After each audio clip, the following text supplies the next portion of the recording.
Hello. Is everyone okay if I start now?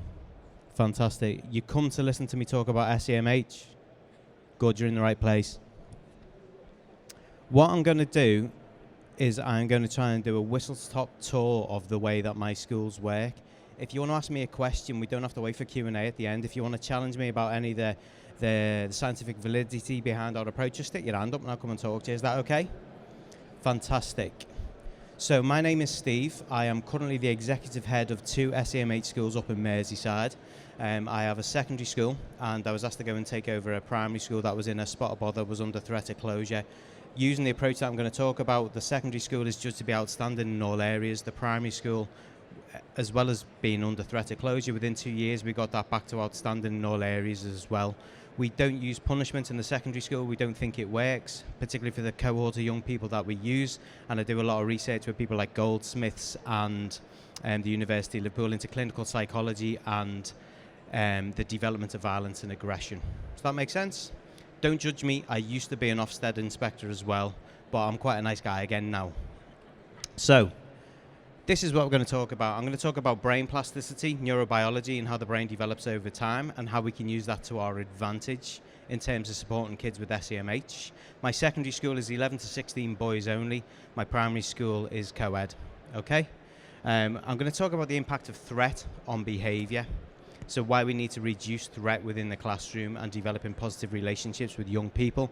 I'm going to talk about the non-confrontational approaches to behaviour modification. I don't talk about behaviour management, and my staff don't, because I can manage behaviour in my schools by going in and screaming at the little kids in the primary school.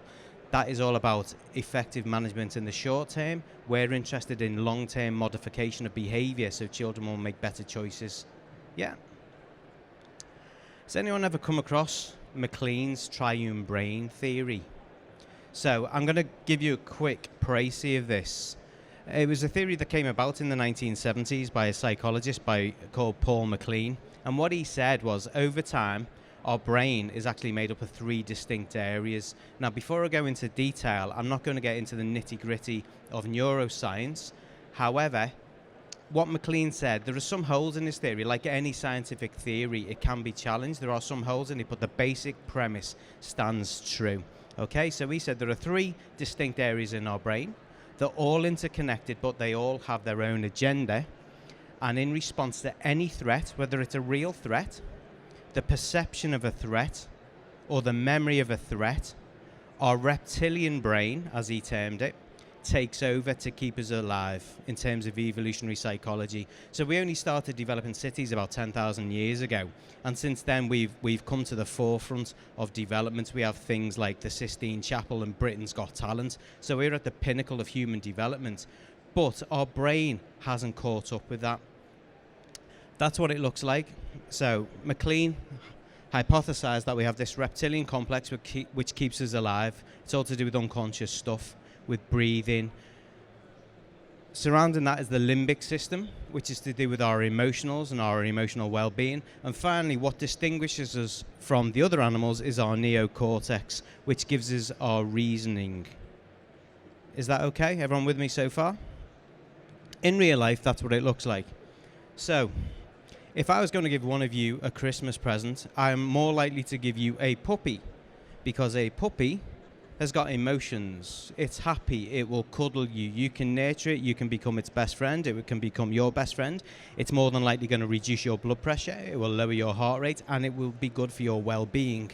I am not going to give you a Komodo dragon, because a Komodo dragon is basically a reptilian complex on legs. It's only going to be interested in survival, aggression, preening or breeding. By Boxing Day, it's going to do a bit of basking in the heat. It's going to do a bit of lurking, follow you around the house, then bite you. It'll watch you die slowly, then eat you, so that's not what I'm going to give you. I obviously can't give you Nelson Mandela, but his neocortex, the outside, the wrinkly bit of the brain, is very, very developed. He's a human being that deals with things like language, complex thinking, planning, and motor commands. Now, the difficulty with our reptilian complex is it's 500 million years old. And so if we see any threat or a perceived threat or the memory of a threat, it takes over to keep us alive.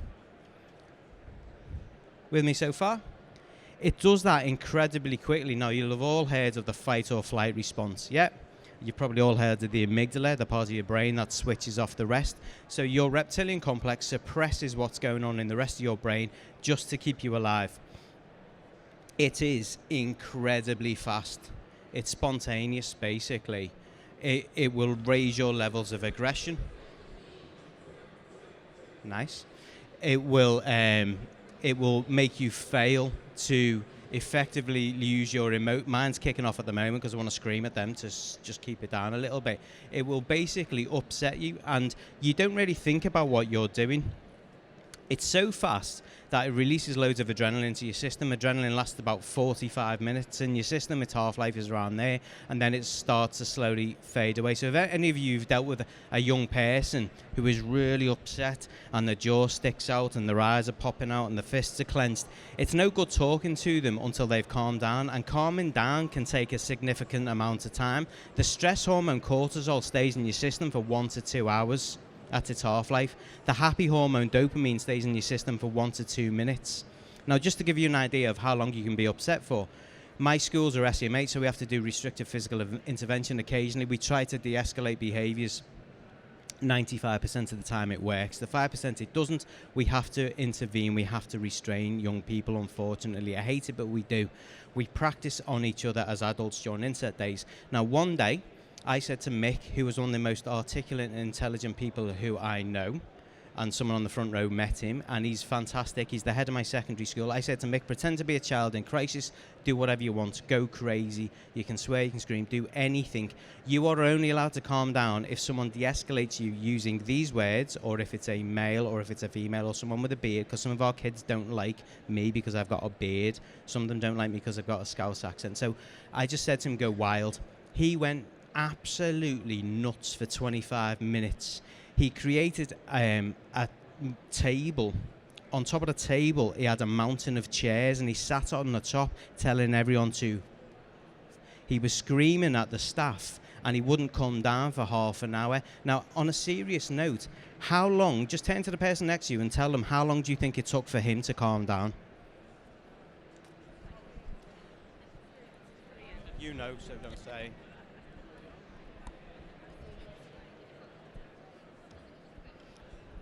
Does anyone want to just shout out an answer? 3 hours, 2 days.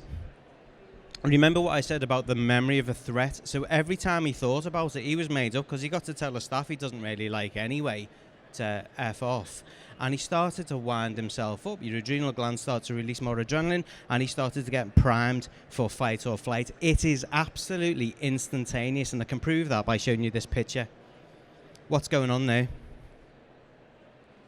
What's everyone doing? That, I love this because I'm an Everton fan. That is the cop. Don't judge me. That is the cop. Everything I say is just theoretical. I will throw a chair at you.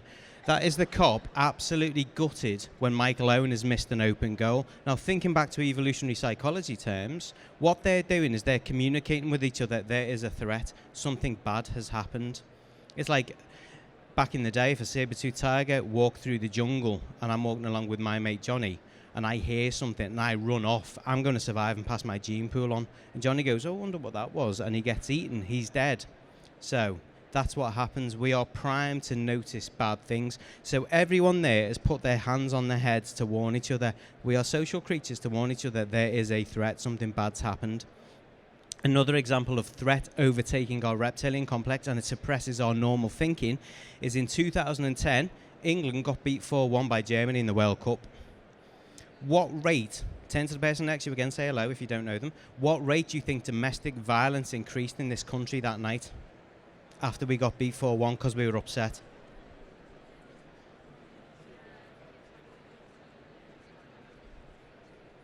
Anyone?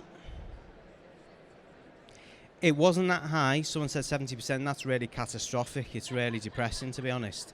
It was 29%, but like, just to back away from the humour element, 29% increase in domestic violence because people are upset because something that happened in South Africa that doesn't really affect us anyway. The same is replicated all the time when the home football team gets beat. Domestic violence often increases in that area. It's shocking. Let's think about threat within the classroom. School is threatening. No matter what you think, for all children, all the time, it's threatening. Not just for the kids, for us. I'll be honest with you, I had 2 Ofsted inspections within 6 days, 6 months ago. And I'm not going to be negative, I nearly walked away from the profession because my mental health took such a dip. And I run outstanding schools. It was horrendous. So we're all under threat. I don't get it. It's too loud. It's too hard. I can't read properly. How many of those kids do we see all the time? And you might think, oh, I've got no mates. That's not really a threat. There was a piece of research by the Marshmallow professor who did the Marshmallow test. His name is Professor Walter Mischel. And he showed that the effect of social isolation works on the same neural networks as physical pain. So there has been some research into the theory that taking paracetamol can solve or cure a broken heart. So it's a real threat that we're seeing. And let's be honest, forgive me for saying this, if we're looking at these percentages, free school meal versus non-free school meal boys, 12% of free school meal boys are ending Key Stage 2 with a reading level below, in the old level terms, below level 3. What that means is they can't read the front page of a tabloid newspaper. They're under threat all the time, yet at the same time, when Ofsted come and see us with the new education inspection framework, we are expected that pupils will read widely and often with fluency and comprehension appropriate to their age. We're under threat all the time as well. Piece of research that the DFE did was about other stresses that affect children. It's not just in the classroom, it's outside the classroom, what's affecting them. So we need to remove this threat for them to learn effectively, and I'll show you why in a second. You will be able to get these slides, by the way. What I want you to do, by the way, this is true. This is a real headline. You can Google it later, and it wasn't a soft top. Someone was under that much threat, she took a chunk out of a metal roofed car because she was under threat. Just to give me a break to have a glass of water, just take 30 seconds, let's be professional people, tell the person around you a time when you may have acted irrationally when you've been under threat. Go.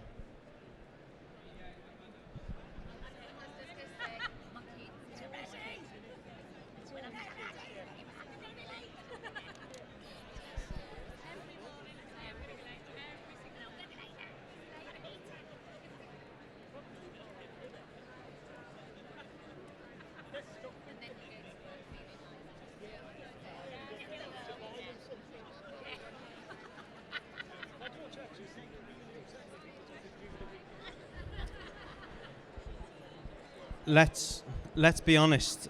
You can get the Everton theme coming through. Ex-Liverpool Luis Suarez, he probably gets paid about £200,000 a week. When he's under threat, he bites people. It just shows we don't think rationally. Does anyone want to have a burning desire to share a time when they were under threat? They may have acted irrationally. I know you've all done it. You've all given someone a finger when you're driving down the M6. At time, I've seen people under threat all the time. This lady, it seems daft, she bit a chunk out of a car. She had lost her partner. He had drowned off the North Wales coast in the sea, and it was just after the funeral. She was really upset. The other thing that suppresses our neocortex and stops us thinking rationally is drinking alcohol. Not only was she upset, she was socially isolated, she was emotional, her reptilian complex was all over the place, her body was probably full of adrenaline. She was drunk, she went across the street in a car, pulled in front of her, and she gave him the finger and started screaming, didn't know what to do, and bit a chunk out of the car. So we've got to realise that threat does affect us in a massive, massive way. I'm going to start talking about learning and emotions now and link it all to do with threat. So this is what human brain development looks like. So our brains are really fascinating things. When we're born, we've got big heads, and that's because our brains are fairly big as human beings. They become about 90% full size by the time we're 6. But you can see initially when we're born and when we're in the second, third trimester, we initially develop our sensory pathways. Then we have this window for developing our language skills. So if you learn a language before the age of 12, you can continue to learn things. The old adage, you can't teach an old dog new tricks, is simply not true. I'm going to talk about neuroplasticity in a moment. But there are windows of opportunity where it's more effective. Early intervention is better than remedial action. So if you learn a language before you're 12, you will probably have a perfect or a near perfect accent. If you learn French afterwards, like me, you'll sound like Joey Barton when he went through his Marseille phase, which is a Scouse French thing going on.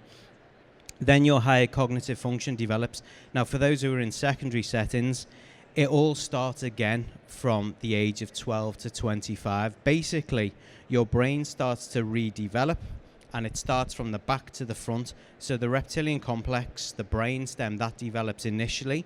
It doesn't get bigger, it just gets more wiry. You get the laying down of new neuronal connections and a little fatty substance called myelin on your axons, and it makes it 100 times more efficient. So for those of you who remember Harry Enfield and Kevin, the teenager, he was a lovely kid. Then when he was 13th birthday, he turned into a turd. And it's basically true. The premise is true.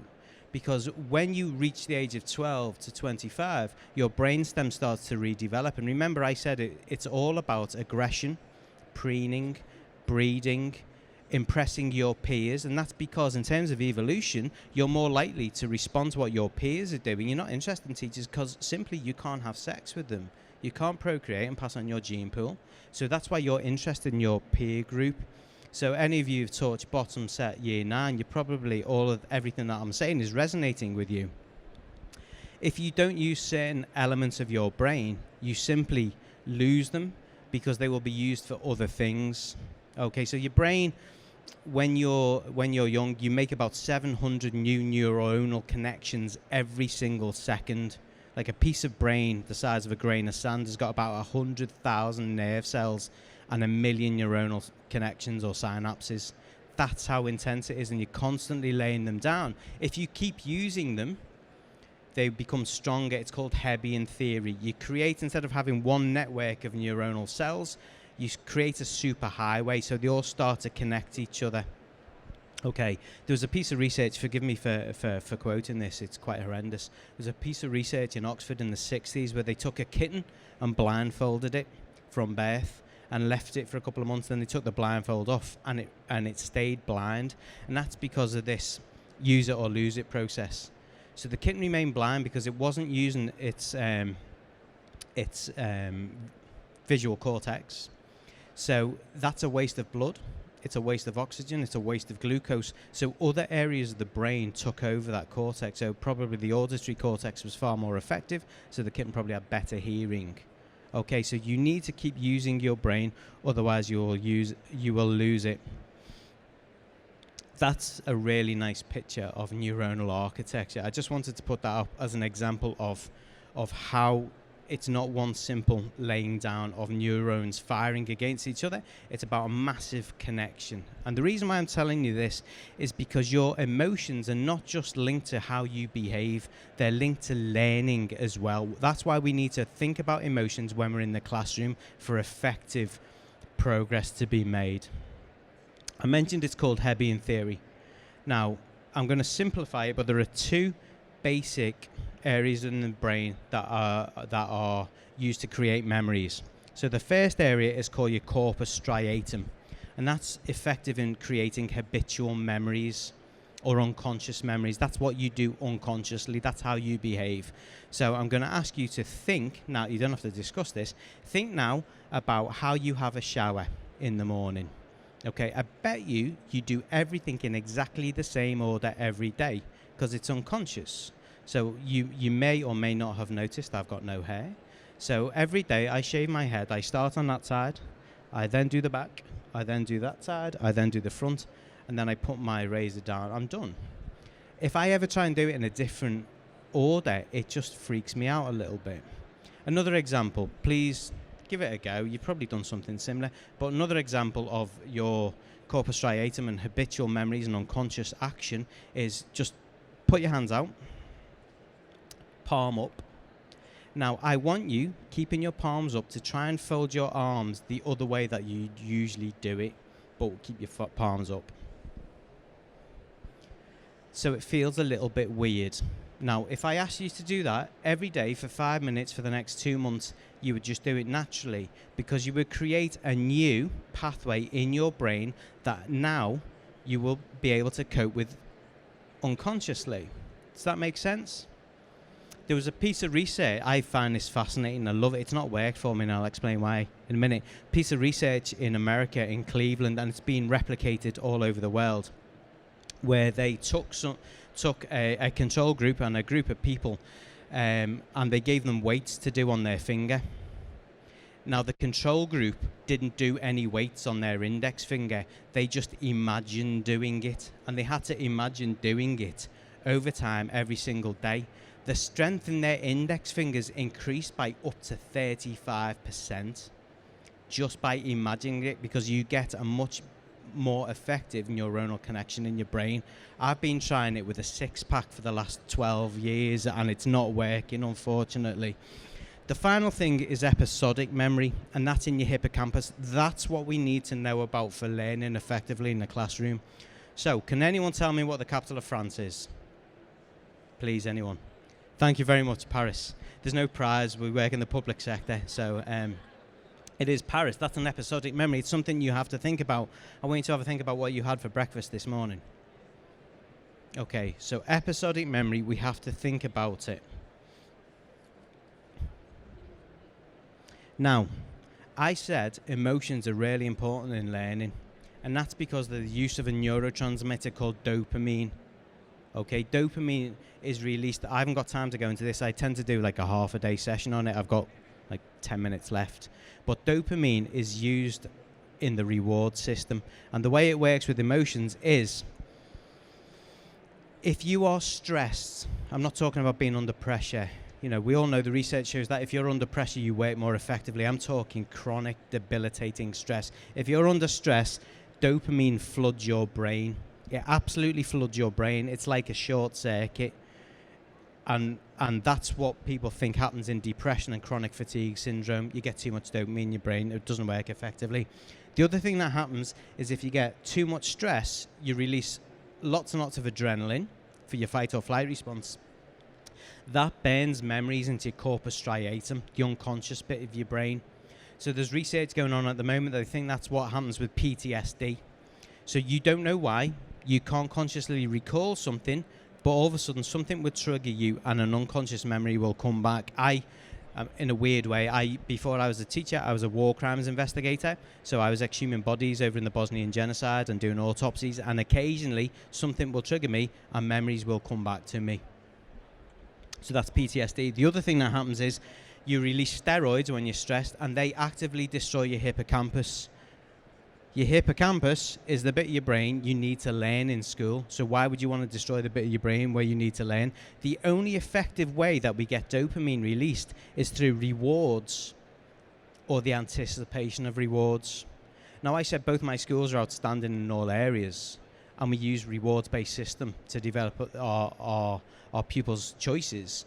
When I say rewards, obviously, special schools are funded on a local mechanism, so the national funding formula makes no difference to us. My schools get half of benchmark, so we are chronically underfunding with a deficit budget. When I'm talking about rewards, I'm talking about things like a pat on the back, or a smile, or a well done, or a phone call home. That's all I'm talking about, because we literally can't afford anything else. The research also shows punishment doesn't work, particularly those with SEMH or callous unemotional traits, which is the precursor to adult psychopathy. Those with social communication difficulties, ADHD, SEMH. The other thing that punishment does is it causes secondary behaviours. So when we used to give people detentions, we would often see, if someone got a detention on a Monday morning, that would ruin the rest of their day. They would upturn tables, they would be screaming, they would be shouting, then quite often it would ultimately end in exclusion. It also impacts on our well-being. Secondly, we know punishment doesn't work because of the criminal justice system. So the prisons are full, SEMH schools are full, pupil referral units are full, AP are full, everything's full. If punishment worked and excluding pupils worked, my schools wouldn't be full. So we need to think a little bit differently. The Prisoners Education Trust in 2016 showed that 88% of the people in the youth system have been excluded from school. High levels of speech-language communication needs, high levels of dyslexia, lots of learning disabilities, lots of issues around working memory and understanding what's going on. So we're currently doing some research around alexithymia in my schools, which is actually, do children understand their emotions?